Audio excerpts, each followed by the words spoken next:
Hello guys, welcome to యుష్మార్ట్ నందర్. ఈరోజు మేము విజయనగర ఎంపైర్ గురించి ఫుల్ వీడియో పోస్ట్ చేసాం. మీ ఒపీనియన్ కామెంట్ చేయండి. 1336వ సంవత్సరములో దక్షిణ భారతదేశాన్ని ఊహించుకోండి. ఇది పోరాడుతున్న రాజ్యాలు మరియు క్షీణిస్తున్న రాజవంశాల భూమి. తుంగభద్ర నది రాతి ఒడ్డున ఇద్దరు పశువుల కాపరి సోదరులు హరిహర మరియు బుక్క ఒక కొత్త రాజ్యాన్ని రూపొందించడానికి చీకటి నుండి లేచారు.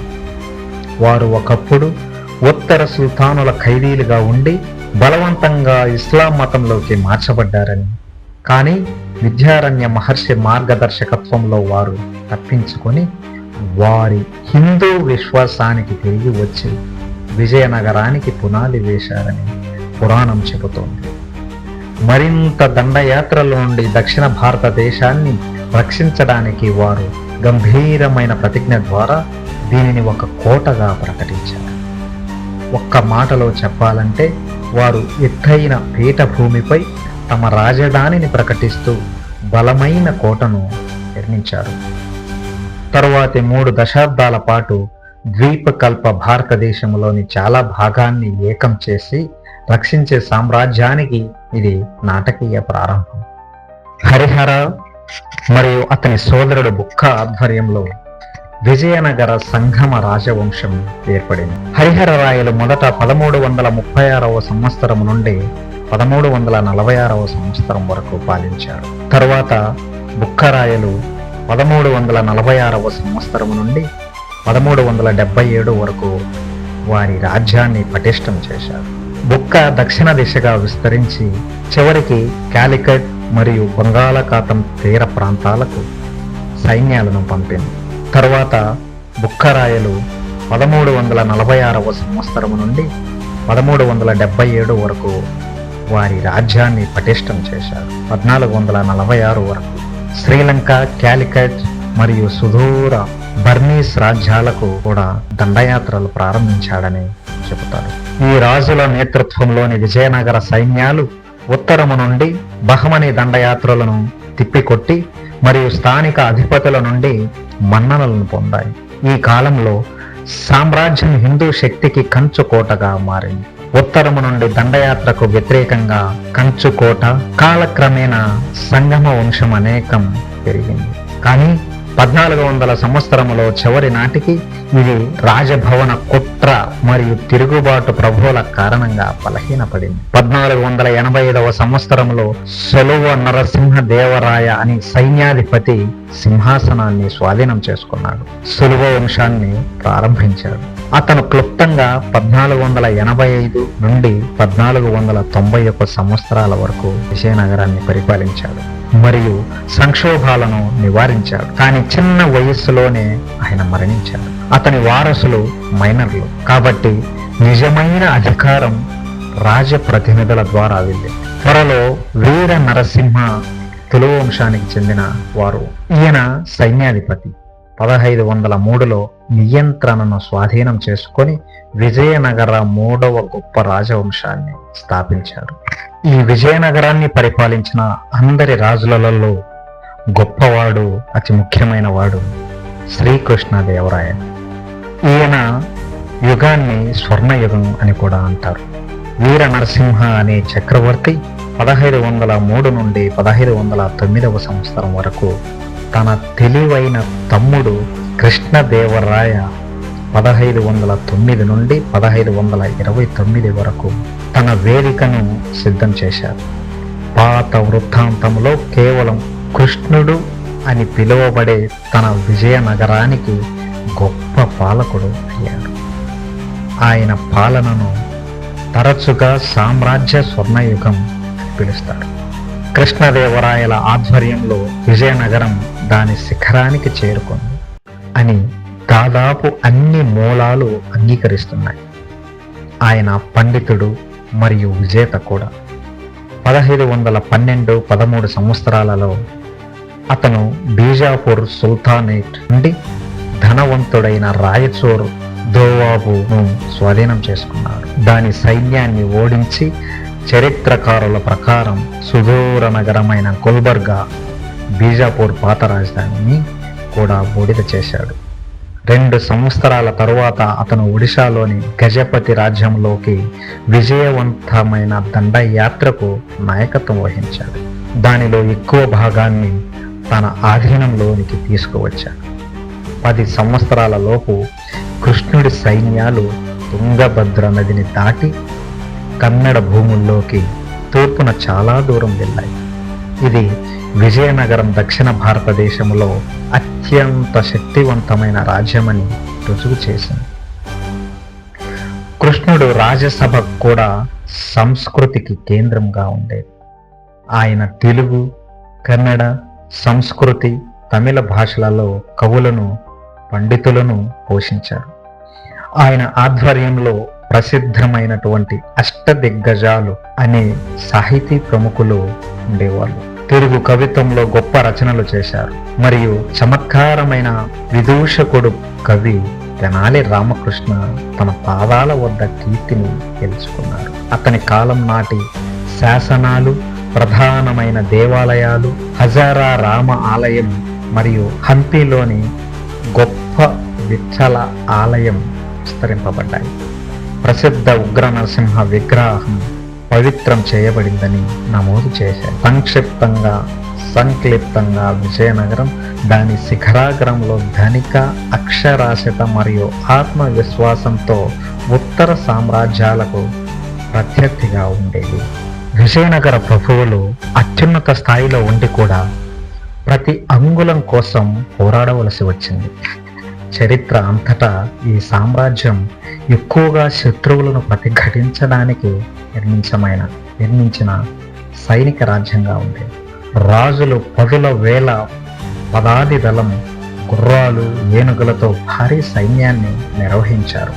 విజయనగర సరిహద్దులు ఉత్తరాన మరియు పశ్చిమాన దక్కనులోని 5 ముస్లిం సుల్తానేట్లను అహ్మద్ నగర్, బీజాపూర్, గోల్కొండ, బీదర్ మరియు బెరార్ను కూడా తాకాయి. దశాబ్దాలుగా ఈ సుల్తానేట్లు తరచుగా తమలో తాము యుద్ధములో మునిగిపోయాయి మరియు విజయనగర విధానం వారిని ఒకరికొకరు వ్యతిరేకంగా ఆడించడమే కొన్నిసార్లు విజయవంతమైంది. 1549లో రామరాయ బీదాపూర్ కూటమికి వ్యతిరేకంగా అహ్మద గుర్కు మద్దతు ఇచ్చి కళ్యాణ కోటలను స్వాధీనం చేసుకున్నారు. కానీ అలాంటి పొత్తులు అస్థిరంగా ఉండేవి. 1564 సంవత్సరం నాటికి సుల్తానులు విజయనగరాన్ని అతిపెద్ద ముప్పుగా భావించారు.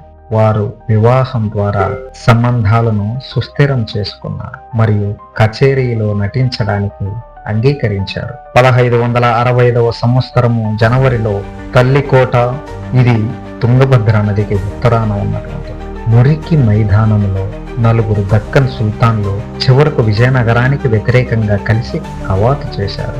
2 సైన్యాలు చాలా రోజుల పాటు ఘర్షణ పడ్డాయి. మొదట యుద్ధం సమతుల్యతతో ఉండిపోయింది.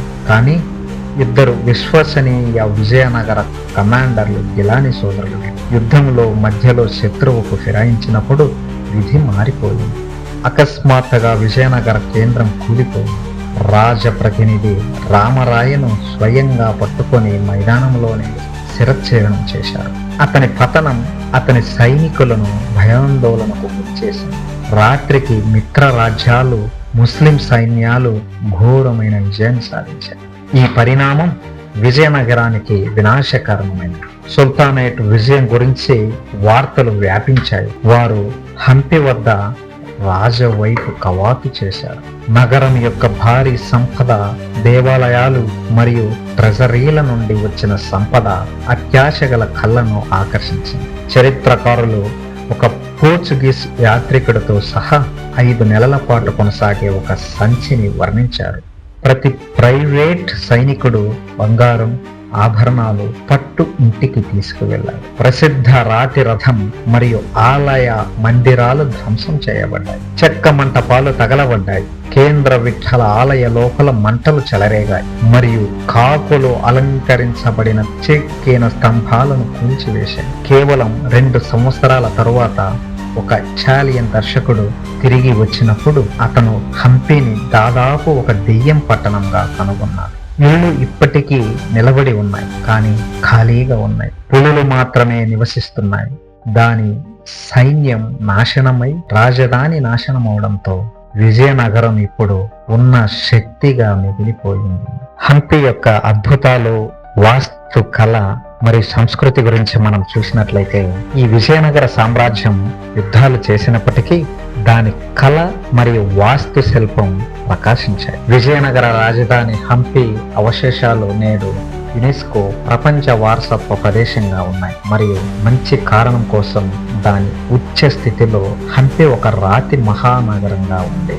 కొండ కోటలు, నదీ తీర రాజభవనాలు, ఇసుక రాయి మరియు చెక్కిన గ్రానైట్ యొక్క గొప్ప దేవాలయాలు, శ్రీకృష్ణదేవరాయల స్వంత రచనలు ఇప్పటికీ నిలబడి ఉన్నాయి. హజారా రామ వద్ద 100 స్తంభాల మండపం మరియు శివుడికి అంకితం చేయబడినటువంటి గొప్ప విరూపాక్ష ఆలయానికి చేరుకుంది. కానీ షో స్టాపర్ విఠల ఆలయ సముదాయం, ఇక్కడ విష్ణువు యొక్క మందిరం చక్రాలపై రాతి రథం పైన ప్రయాణిస్తుంది. విజయనగర సృజనాత్మకతకు అద్భుతంగా చెక్కబడినటువంటి చిహ్నం. విజయనగరం వాస్తు శిల్పులు పూర్వపు దక్షిణ భారత శైలులను ఒక సాహసోపేతమైన కొత్త సంశ్లేషణలో మిళితం చేశారని పండితులు గమనించారు. ఆలయ ఆవరణలో ఎత్తైన గోపురం ద్వారాలు, ఆచారాలలో ఉపయోగించే పొడవైన స్తంభాల మందిరాలు, కొత్త జల వ్యవస్థలు కూడా ఉన్నాయి. రాజ ఉద్యానవనాల వరకు నీటిని తీసుకురావటానికి మెట్ల బావులు, ట్యాంకులు మరియు కాలువలు, దేవాలయాలకు వెలుపల నగరములో బహిరంగ మార్కెట్లు, విజయనగర మరియు విశ్వవిద్యాలయం లాంటి మందిరాలు ఉండేవి. ఇక్కడ సంస్కృత మరియు తెలుగు పండితులు సమావేశమయ్యేవారు. సంక్లిప్తంగా హంపి గ్రానైట్స్ తో నిర్మించిన కళల నగరం విజయనగర సామ్రాజ్యం యొక్క సంపద మరియు భక్తి యొక్క దృశ్యాలు అద్భుతంగా ఉండేవి. విజయనగర సామ్రాజ్యం ఆ కాలంలో వారి యొక్క వాణిజ్యము, సంపద మరియు రోజువారీ జీవితం ఎలా ఉండేదంటే, విజయనగరం యొక్క గొప్ప స్మారక చిహ్నాలకు సందడిగా ఉన్న ఆర్థిక వ్యవస్థ మరియు విభిన్న జనాభా చెల్లించింది. గోడల వెలుపల గ్రామస్తుల బియ్యం, చిరుధాన్యాలు, ప్రత్తి మరియు చెరుకును నాటేవారు. విజయనగర సామ్రాజ్యం యొక్క నీటి పారుదల పనుల నుండి ప్రయోజనం పొందేవారు. చాలామంది ప్రజలు పత్తి నేసిన వస్త్రాలను పెంచారు లేదా ఆలయ ప్రాజెక్టులలో వడ్రంగులుగా, చేతి వృత్తుల వారీగా పనిచేశారు. తుంగభద్ర నది సుసంపన్నమైన పొలాలను పోషించింది. కాబట్టి విజయనగర సామ్రాజ్యం ఎక్కువగా వ్యవసాయ ఆధారితమైనది. అయినప్పటికీ ఇది కాస్మోపాలిటన్ కూడా. దాని నౌకాశ్రయాల వద్ద వాణిజ్య నౌకలు మరియు ధోస్ అని పిలువబడేవి. అరేబియా సముద్ర నౌకాశ్రయాలైన హోనావర్ మరియు భక్కల్ నుండి నౌకలు మిరియాలు, అల్లం, ఏలకలు మరియు చక్కటి పత్తి వస్త్రాలను అరేబియా, పర్షియా మరియు వెలుపలికి తీసుకువెళ్ళేవి. పర్షియన్ వ్యాపారులు అరేబియా నుండి మరియు స్పానిష్ గుర్రాలను తీసుకువచ్చారు. 1510 తరువాత పోర్చుగీస్ వ్యాపారులు గోవా పోర్చుగల్ చేతిలో పడిపోయినప్పుడు బహుశా విజయనగరం యొక్క నిశ్శబ్ద ఆశీర్వాదంతో వాళ్ళు తుపాకులు మరియు యూరోపియన్ వస్తువులను తీసుకువచ్చారు. శాసనాలు, గంధపు చెక్క, విలువైన రాళ్ళు, సుగంధ ద్రవ్యాలు, గుర్రాలు, ఫిరంగుల దిగుమతుల గురించి ఇవి చెబుతున్నాయి. కొల్లూరు గనుల నుండి వచ్చిన బంగారం, వజ్రాలు ఖజానాను సుసంపన్నం చేశారు. కానీ వృత్తాంతాల ప్రకారం విజయనగరం సంపద పురాణమైనది. అడవి నగరంలోని రాజ ఖజానా కూడా బంగారు పలక మరియు రత్నాల కాండాలలో సంపదను బరువుగా ఉందని చెప్పబడింది. విజయనగర సామ్రాజ్య జీవిత సంస్కృతుల చిత్రకళగా ఉంది. అనేక వర్గాలకు చెందిన హిందువులు దాని వేలాది దేవాలయాలలో ప్రార్థన చేశారు. విరూపాక్ష వద్ద శైవులు, విఠల మరియు తిరుపతి పుణ్యక్షేత్రాలలో వైష్ణవులు. కానీ విజయనగర పాలకులు ప్రముఖంగా సహనంతో ఉండేవారు. ముస్లిం కళాకారులు మరియు అధికారులు కూడా రాజధానిలో నివసించారు. పురావస్తు శాస్త్రవేత్తలు రాజభవనం ప్రాంతానికి సమీపంలో ఒక ఇస్లామిక్ క్వార్టర్ను గుర్తించారు. ముస్లిం విశ్వాసాన్ని గౌరవించడానికి హిందూ రాజులు తమ సింహాసనం పక్కన ఖురాన్ను కూడా ఉంచారని ఒక సుల్తాన్ బహమనీ మూలం ఆశ్చర్యపరుస్తుంది.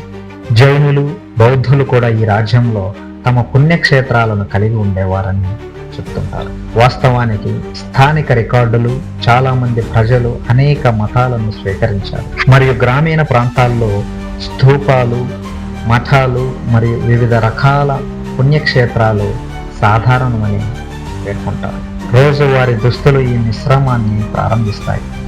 పురుషులు మరియు మహిళలు ఇద్దరూ రంగురంగుల పత్తి దుస్తులను ధరించేవారు మరియు వ్యాపారం సుదూర ప్రాంతాల నుండి ఆభరణాలు మరియు ఆహారాలను తీసుకువచ్చేది. హంపీలోని సందడిగా ఉండే బజార్లలో సంస్కృత వ్యాకరణవేత్తలు తత్వశాస్త్రం గురించి చర్చించటం, తమిళ కవులు శ్లోకాలు పాడటం మరియు ఫ్రెంచ్ లేదా అరబ్ వ్యాపారులు మిరియాలు మీద బేరాలు చేయడం వినవచ్చు. ఇవన్నీ దేవాలయాలలోని గొప్ప మండపాల క్రింద ఉంటాయి. ఆచరణల కుల అడ్డంకులు సడలించబడ్డాయి. రైతులు, గొర్రెల కాపరులు కూడా విధేయత చూపించే ఉన్నత అధికారులు లేదా జనరల్స్ ఎదగవచ్చు. ఆలయ పండుగలు మరియు సంగీతం వ్యవసాయం మరియు నేతతో సమానంగా జీవితంలో భాగంగా ఉండేవి. సంక్షిప్తంగా విజయనగరం అనూహ్యంగా బహుళత్వ మధ్యయుగ సమాజం. సామ్రాజ్యం యొక్క సాధారణ శ్రేయస్సు మరియు ధర్మంపై విశ్వాసంతో ఏకీకృతం చేయబడి ఇంకా అనేక స్వరాలతో సజీవంగా ఉంది.